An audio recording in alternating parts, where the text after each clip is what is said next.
We got enough sad news to talk about. So, we got a couple deaths that's happened. Malcolm-Jamal Warner drowned. R.I.P. Theo from the Cosby Show.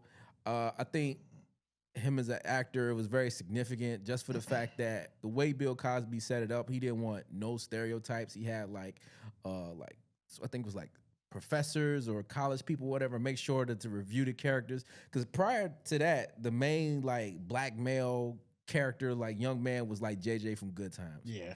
And no knock on him, but everybody wasn't like that. So he was trying to make him a more everyday character and a template moving forward. Because like if you watch like the early episodes of Family Matters before Urkel came, if you look at Eddie, he was damn near Theo all over again. You know what I'm saying? So like that's who the template that they was trying to move it on to.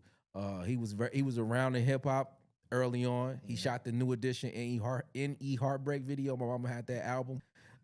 That's got Can You Stand the Rain on that album, boy. And that Sorry, You're Not My Kind of Girl. That I be jamming to that. Like they got some slaps on there. He shot another video for Special Ed. Okay. He was in a couple Houdini videos, and I would notice him in some of them videos, and I noticed stuff because, like, every now and then you want to do the knowledge. Right. What was the 80s rap look like? You watch some of them videos, like, what the fuck is Theo in this video for? And they'd be like, he shot the video, or he just was outside dancing and all of this. Doing shit early. Outside in the mix, you know what I'm saying? He on TV. Him and probably trying to make some of that money that he wasn't making on the TV show. I think Bill Cosby was holding them down. Yeah, because remember that was a big show. Like the only show that beat them from like that time, the 80s up into the 90s, was The Simpsons. When The Simpsons came out. Okay. That's because you got to think, when you watch, everybody, like if you grew up in a certain time period, Cosby Show was on TV. Not new episodes, so you watch it from when the nigga got a shag to where it's coming on and they doing the Running Man. You know what I'm saying? Like, and they got the graffiti and all that shit. So I definitely fuck with him. He had a little thing that used to come on Saturday mornings on CBS, and it'd be like a little storybook, and he'd tell a story, and then it'd turn into a cartoon. Right. Of course, it got a lesson at the end because it got to be. But that Malcolm and Eddie, we used to fuck with that back in the day.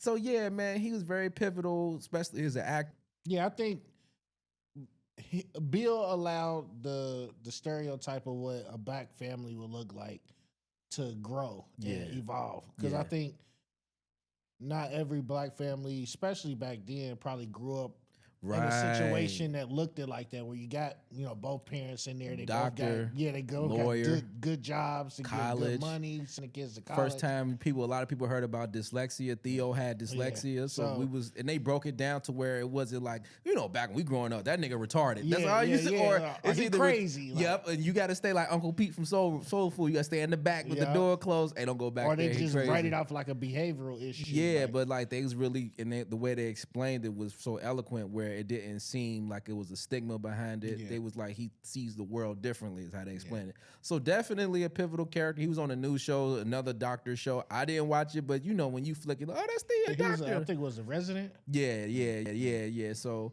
R.I.P. You just was talking about you teaching your son how to drink. Oh my gosh, that's because of him. How to swim. I am so sorry. How to swim. And I was gonna say, I'm not sure, they might have got caught in the riptide. Yeah. So he got caught up in the tides. Yeah. And what's so crazy is, myself personally, I almost had an incident when I drowned. You was freaking the fuck out. No, listen, I was about maybe 13, 14, and we took a family trip to Miami, to Florida. That's where our family reunion was. And all I remember is my granddad was like, all right, I'm going to take you to the beach, but like, just be careful. And, in my head, I'm thinking like, what I need to be careful of? Sharks? Like, you know what I'm saying? You out here. You going to see the fin. So I'm doing little kid shit. I'm playing in the water. I'm picking up seashells because I'm like, I'm in Florida. I don't know if we're going to come back next year. So I'm trying to collect as much seashells as I want. And I keep going a little deeper and deeper. And the water is probably about at my waist to my chest. And I was a little shorter. I was shorter back then. So this water was for real high as fuck. Yeah. So I'm in it, and all it took was one wave. Okay. It hit me. I fell. I got sucked in. Ooh. By the time I was able to come back up for air, I was getting hit with another one. It's not funny, but it's like my granddad literally had to like swim out and save me, and ever since then, I've realized like these waves ain't no hope. Yeah, the tide ain't no hope. It's not funny, but it's like my granddad literally had to like swim out and save me, and ever since then, I've realized like these waves ain't no hope. Yeah, the tide ain't no hope. Yeah, like people get out there and think, oh, like it ain't that strong. Like, and swimming is a fucking workout against the tide. That's how. Remember Crime Time for WWE? The niggas used to dress like G Unit. We not laughing because he died. Yeah, we laughing at the outfits. But the dude passed away because his son was in a riptide, and he jumped in to get him. They saved the son, but they couldn't get him. So you know, that was my one moment where I realized like, oh shit, the water is more dangerous than what we think. Yeah, we have so much fun in it that I think we don't look at it as dangerous. Yeah, the same thing with like driving and shit. Like, yeah. We fly, we drive you so much. You dangerous shit on a regular, but one small mishap can cost you your life. Right. But speaking of wrestlers, since we brought up Crime Time, Hulk Hogan also died over the weekend. R.I.P. him too. The catalyst, I would say, to bringing the WWF at the time to the forefront, Vince McMahon rode that wave damn near up until he died. Because every time he had come back, multiple iterations from when he was regular Hulk Hogan and he was Hollywood Hulk Hogan. Yeah. A legacy that you can't dispute as far as wrestling. You know, a lot of wrestlers didn't like him. Yeah. They tell the stories, they didn't really mess with him. He didn't put a lot of guys over. If y'all don't know, basically he'll lose, like script himself to lose to make the other guy look good. He would refuse to do so. Right. His gimmick, they said he stole from another wrestler from the 70s. Despite all that, he was wrestling's first superstar. Yeah. You got to think when they show, you know, the footage of him and Andre the Giant fight when he slammed him. Yep. That's like, you know, like when the NBA show footage of the finals, they always show Jordan switch hands with the layup. Or they'll show Tom Brady now with a touchdown. Like WWE hold on to that. Yeah.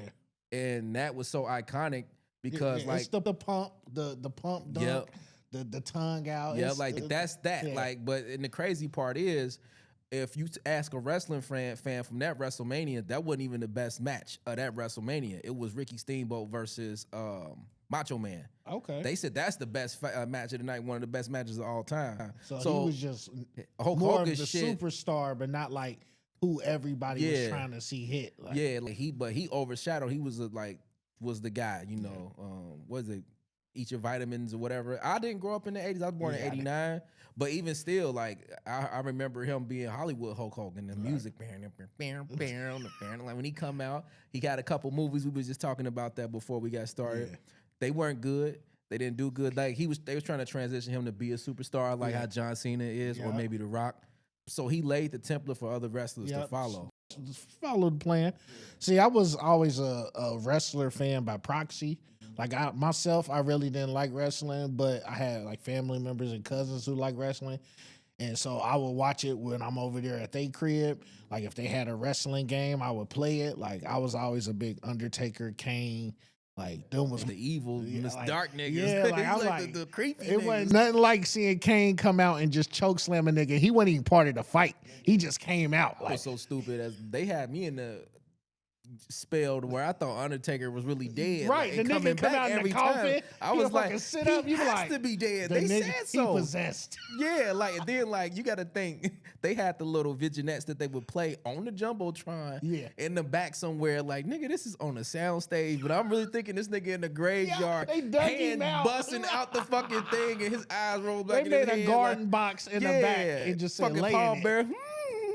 So.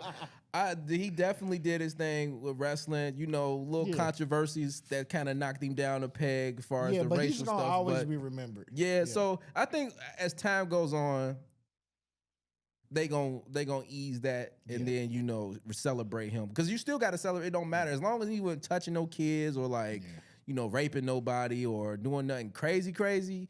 They gonna let a lot of that stuff fall by the wayside. I feel like celebrating. Everything in history happens like that. Yeah, like if we was to hold on to every bad thing everybody. Some people don't get no pass because they didn't get OJ a pass. Cam and Mace gave him a pass, But O.J. Simpson, they ain't giving him a pass. They ain't give him a pass, but No, I'm OJ just saying, still like, gonna be a legend as far as football. They don't wise. even when you be watching football, they have his stat there, but they they're gloss not gonna, past that they shit. ain't gonna talk about it. Yeah, or the announcer who like an old school football fan, they'd be like, the previous record was O.J. Simpson in 2,000 yards, and they'd be like, wow, yeah.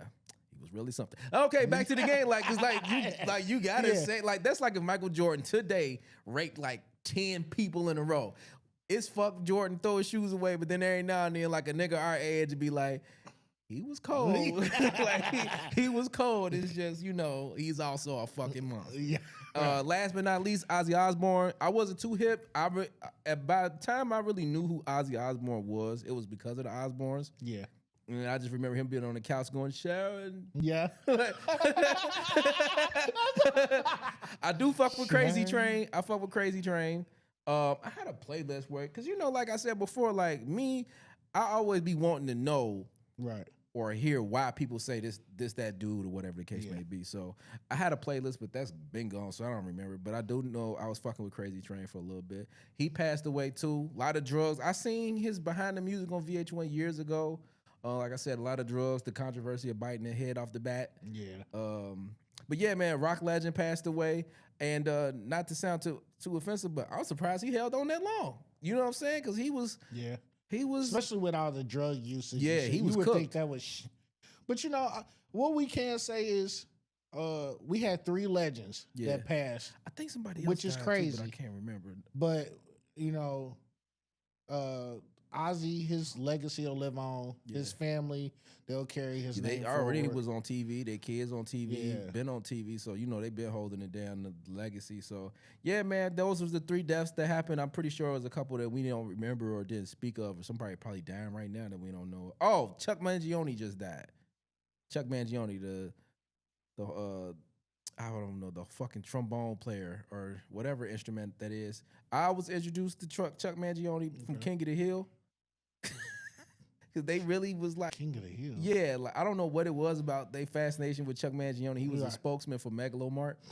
And the song he got is called Feel So Good. And he was like, I'm Chuck Mangione, and these prices feel so good. You know what I'm saying? Like, so that's why I knew who he was. And he got a little song. He got some slaps where I'll be hearing like, hey, that's a sample. Yeah. That's a tough sample. Yeah. He just passed away too. Okay. So, yeah, R.I.P. him.